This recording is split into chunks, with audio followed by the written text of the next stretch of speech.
They told me foster parenting would test my patience, my parenting skills, even my sanity, and apparently, even my ability to hide snacks. No, but seriously though, through all of those things I just mentioned, you need to laugh. So today, we're going to talk about some of those funny moments that's happened to me that we all can laugh about. And maybe, just maybe, you guys can think about some stories that you can share with me.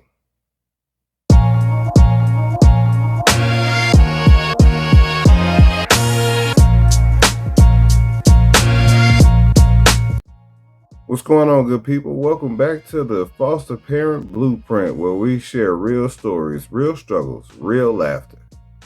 Today's episode is dedicated to the moments that remind us that even in the chaos, there's comedy.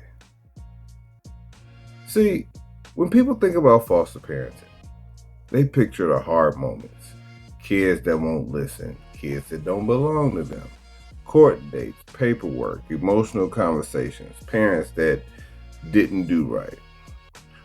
What they don't picture is trying to explain to somebody or asking a little girl, why is she looking in the toilet for her shoes?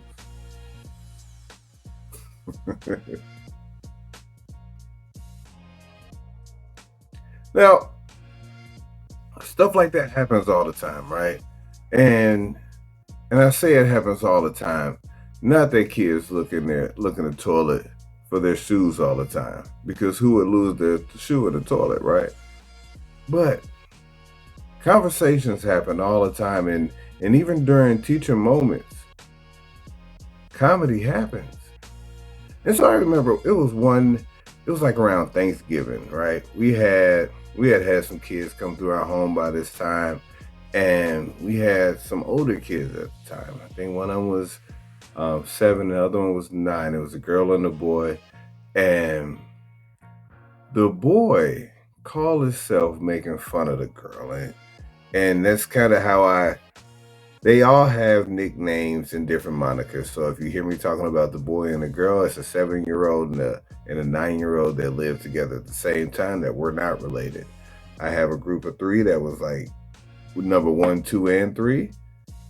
We got the Chocolate Menendez kids. We got a whole bunch of. They all got nicknames because I can't use their real names on here, and you all understand, right?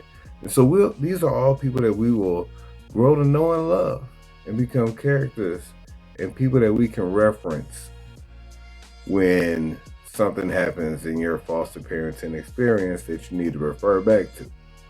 And so the boy and girl were sitting at the kitchen table, and the girl decides to. My wife was making some turkey wings.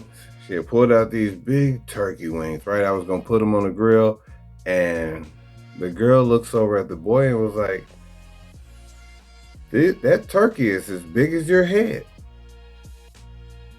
And the boy turns and looks at the girl and says, these turkey wings is as big as your body. And that one set my wife off. And my wife was like, what did you say?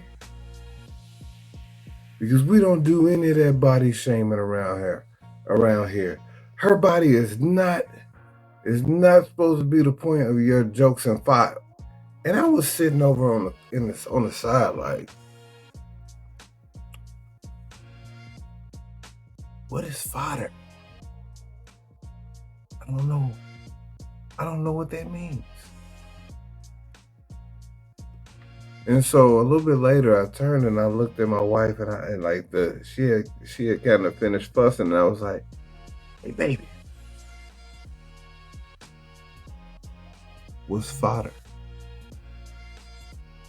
And she was like, jokes and fodder. You've never heard of that?" And I was thinking to myself like, "No, but if I ain't heard of it, I don't know if he's heard of it either. So he has no idea what you just said, other than he got fussed at for saying that turkey wing looks like it's big like her body. And I have to remind my wife, because she's the reader out of the two of us, that, hey baby, you gotta use words that these kids go understand. Because, hey, I'm not a dummy. I just don't know the whole dictionary. I think it's like somewhere close to 176,000 words. I don't know all of them. Fodder wasn't in my pocket to pull out and be like, you know what? I know what that was. And you know what's funny at that point? Like, I thought it was going to be, like, she was fussing. But instantly, knowing that her finding out that I didn't know what fodder meant, and I had to remind her that, hey, maybe they don't either, but they're not going to ask. Like, no kid ever goes back and says, hey, mom, you know when you was fussing at me earlier, you said her body is not for my fodder. And I was trying to figure out, like, I don't know what you mean, but I don't think my father would like that. So out of pocket. But that's how we thought. That is how we thought. Bringing stuff out of nowhere and asking questions. We're on the way home from school. I picked him up after aftercare. He looks at the clock in my car, and he asked me this question from the back seat that had me totally confused.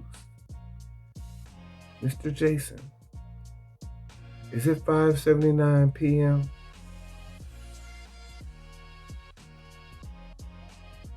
Excuse me? Yeah. Is it 5:79 p.m.? Oh, I know you playing. I know you lying. Oh God. Have you ever seen 5:79 on any clock, brother? Hey bud. 5:79 does not exist on no clocks. No, it is not 5:79 p.m. It would never be 5:79 p.m. At 5:79 p.m., if my math is correct, that would be 6:19. But he got me. He threw me for a loop with that one. But I had never been thrown for a loop in the way that I was thrown for a loop one day. See, there are moments that happen in which you try to teach your kids honesty, and you want them to be honest. And at the same time, there are times in which I wish that this kid would lie to me. Well, would have lied. One day I go use the bathroom, and my stomach was bothering me in the worst of ways. I get done using the bathroom, I go to pull up, unroll the toilet paper, and there are little holes in like every third sheet of this toilet paper. Now, I cannot confirm or deny that as a kid, that I went and took my finger and dug it down into the toilet paper one day. I cannot confirm or deny that I've wet the toilet paper one day just to see what would happen. So when I get done, I see all these random holes, but they're uniform in the toilet paper. And now I got to be extra careful to ensure that I don't have any kind of mishaps. Now I got questions. And I know my wife ain't done it. I know our dogs didn't do it. And so now I have to have a conversation with him. So as I'm cutting his hair, I'm like, hey buddy, I noticed earlier today that there were some holes in the toilet paper. And I don't even want you to lie to me. I ain't even gonna make you lie to me. All I want to know is, what was you doing? I'm not even gonna ask you if you did it. I just want to know what you were doing to put holes in the toilet paper that we were gonna have to use. And his response was, "Well, Mr. Jason, I bit it."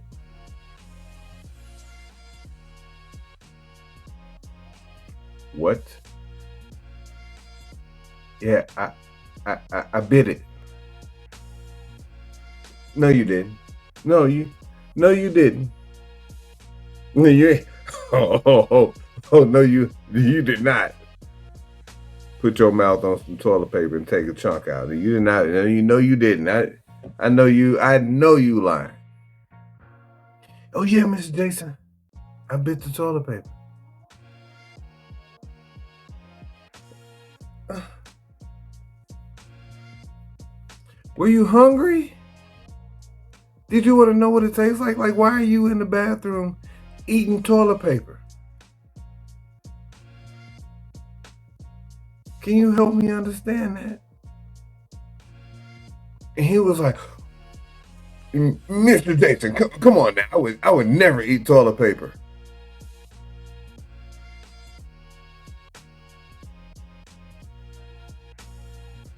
You wouldn't. But you was just sitting there. You was in there biting it. Like, one could assume that. So, did you spit it out? Because you bit down pretty hard. Did you spit it out? Because wet toilet paper get in your mouth. I'm pretty sure you're going to have a hard time getting that out. Like, help me help you. Let's understand this. Let's get there. Because this is one of them situations, buddy, where I wish you would have lied to me on that one. See, if you had took a pencil and dug it down in there, I'm like, hey, why are you stabbing the toilet paper? I'm trying to understand what it did to you. But you bit it. And you was 100% offended when I asked you why was you in there eating toilet paper. He was 100% offended. Oh, there's no way. Come on, man. Come on, man. And so I laugh at it now, but I was destroyed when it happened. I was destroyed the day, the morning. We get dressed every morning. Every morning felt like it was Groundhog Day. Where I had to explain to him how to get dressed. What he had to do in the morning, step by step, I had to watch. Every morning, hey buddy, stay on task. Hey buddy, not time to rap. Hey buddy, let's speed this up, man. And one day, the one day that I had some other stuff going on, I had to go downstairs and like get the dog food together and do some other stuff for work before I headed out. And this young man, the boy, comes downstairs with his polo shirt on backwards. Now they wore uniforms. Had his polo shirt on backwards, so his collar all up in there. Buttons all in the back. Pants unzipped. Belt undone. One sock on. I'm ready.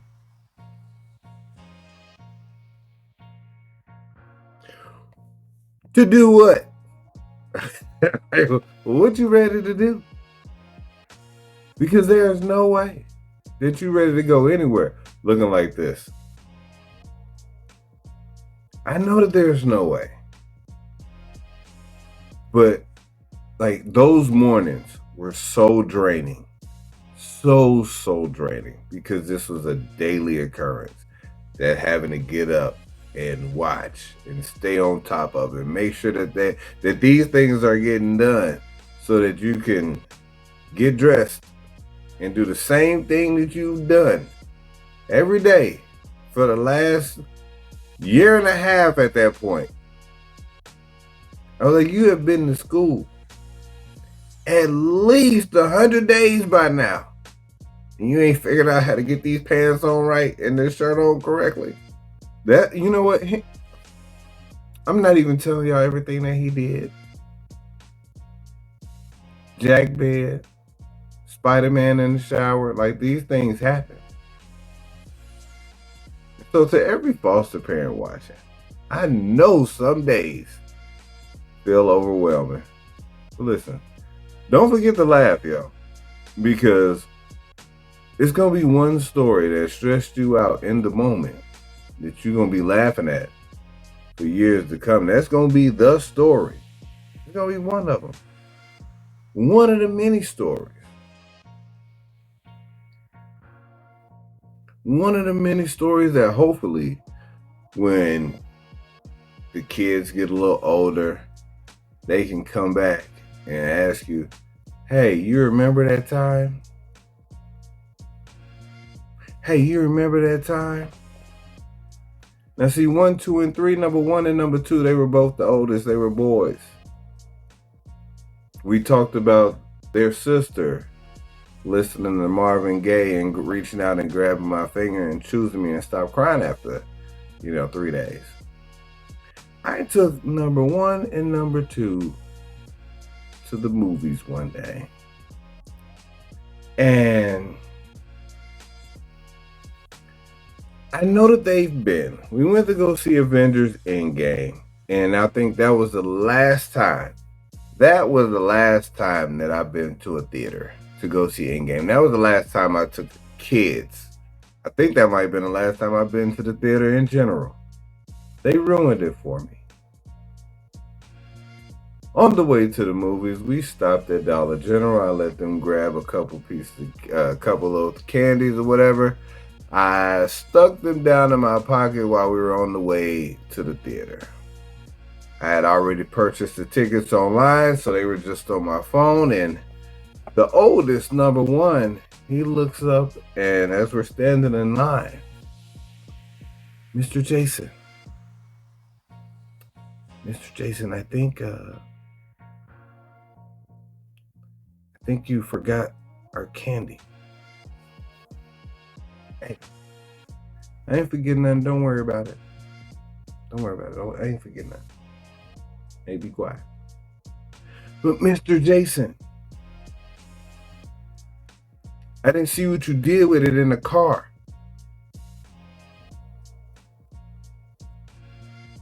Didn't I tell you to be quiet while we in this line? Oh, you put it in your pocket. All in line.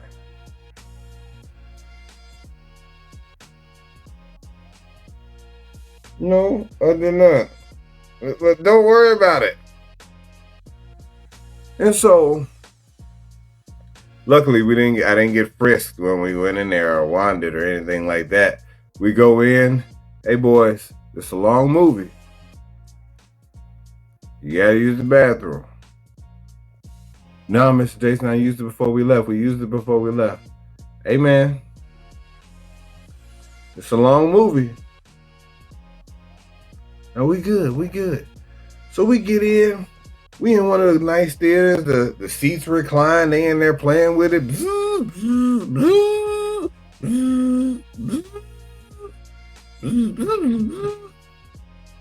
And number 2 looks over and is like, as they play with them seats, and right before the movie starts, the theater gets a little darker. The curtains open up a little bit more. Mr. Jason, I gotta go to the bathroom. Now? Like right now? After all these long previews, you gotta go to the bathroom. You didn't even drink that much. Yeah, go. It's an emergency.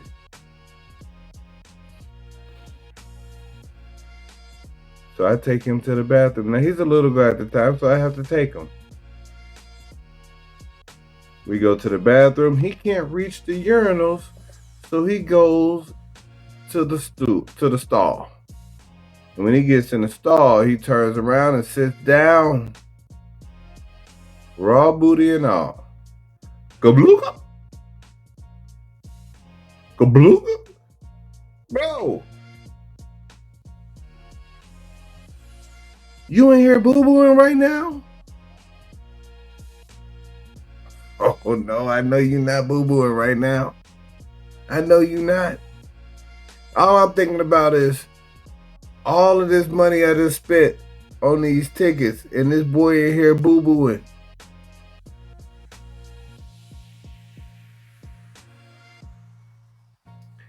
I don't want to tell him to speed it up, but I'm like, hey, like I'm getting impatient because that little, it didn't even take that long. But waiting on somebody to boo-boo is wild. Especially while you're waiting on a movie that you can't pause.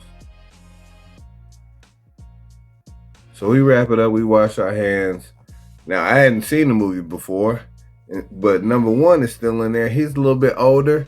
Hey, bud, we get back in. What I miss? I don't know.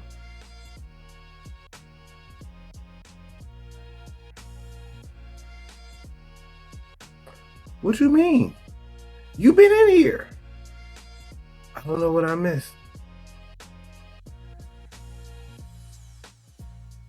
Never bring you. Never. Never again. Never again. And so now for them, I'm like, hey guys, you remember the last time I went to the movies was with you guys? Hey, you remember when Buddy went to the bathroom and number two went to the bathroom? I almost said his name.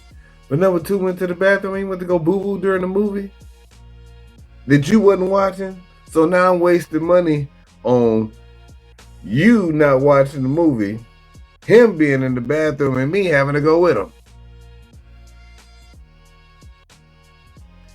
Those are moments that they find so funny because they knew I was crashing out. They were having the time of their lives going to the movies and getting a chance to go see the Avengers. But those moments right there, you creating those moments, and at the beginning of that movie, when he said he had the boo-boo, I almost lost it. Like I was just like, I know you. Come on, dog. Not right now. I done spent $40. I ain't seen none of the scripts. No previews or nothing. $48. Y'all ain't even watching the movies. Y'all playing with the chairs and eating popcorn. Y'all don't care about this movie. But those are laughs. Like when we talk about it now, it's funny. It is hilarious talking about it now. So listen, today's Blueprint Minute brought to you by the 710 Print Shop.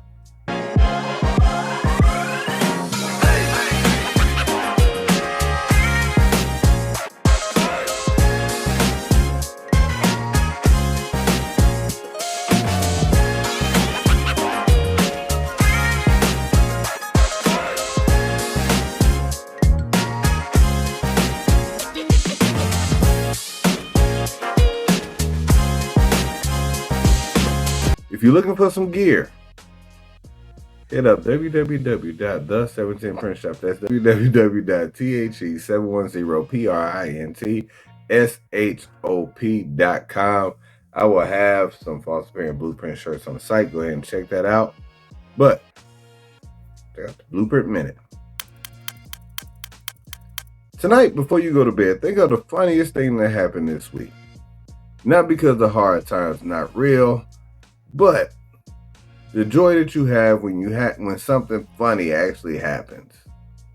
Those deserve to be remembered too. And so here's what I want. I want to hear from you. Go ahead and put in the chat. Comment. What's the funniest thing that's happened to you as a foster parent? It don't have to be this week. It don't have to be this year. It don't even have to be from a current placement. Drop your story in the comments because there are chances that another foster parent will also need to laugh. You know what I'm also going to do? Pretty soon, I'm working on setting up a voicemail line so we can play your voicemails. So you can leave voicemails so we can actually hear these stories out loud as opposed to me just reading them in the comments. So we can share all these stories. So we can start building this community. So as we're building this community, for the ones that are here, thank you for being here. Thank you for showing up. Thank you for laughing through that chaos and loving through the challenges. Remember, the goal isn't to be the perfect foster parent. The goal is to become the safe place that the child never knew they needed. I am Jason, your favorite foster dad, and this is the Foster Parent Blueprint. I will see you next week. Thank you for tuning in to the Foster Parent Blueprint. We'll see you next time.